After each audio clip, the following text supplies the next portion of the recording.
கர்த்தருடைய பரிசுத்த நாமத்திற்கு ஸ்தோத்திரம் உண்டாவதாக.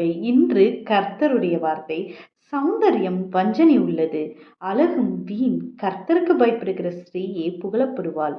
நீதிமொழிகள் 31வது அதிகாரம் 30வது வசனம். ஆமீன். கர்த்தர் இந்த நாளையில சொல்லுகிற வார்த்தை என்னன்னா, தாவீதுக்கு மாக்காள் என்னும் ஒரு மனைவி இருந்தாங்க. அவங்க தான் தாமாருக்கும் அப்சலோமோட தாயாரா இருந்தாங்க. அவங்க ஒரு ராஜாவோட மகள் அவங்க. அவங்களுக்கு அழக ஒரு அதிகமா தாமாரும் சரி, அப்சலோமும் சரி, அழகா ரொம்ப அவங்க சௌந்தரியமா இருப்பாங்க. அப்சலோமும் அழகா இருப்பாரு.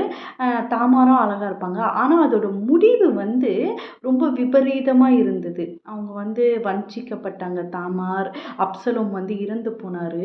இந்த அழகு வீணானது அப்படின்றத நம்ம பிள்ளைங்களுக்கு நம்ம சொல்லி வளர்க்க வேண்டியவர்களாய் இருக்கிறோம்.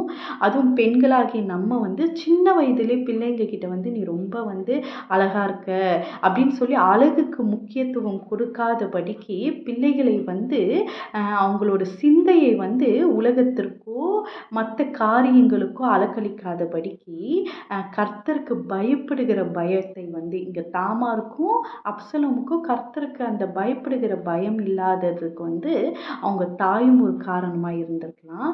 அதனால சௌந்தரியம் வஞ்சனை உள்ளது, அழகும் வீண். கர்த்தருக்கு பயப்படுகிற ஸ்திரீயே புகழப்படுவாள். இங்க ஸ்திரீன்றது சபையை குறிக்குது. ஆணும் பெண்ணும் எல்லாருமே கர்த்தரோட மணவாட்டிகள் தான். மணவாளர் இயேசு கிறிஸ்து. ஆணல்லும் பெண் அல்ல.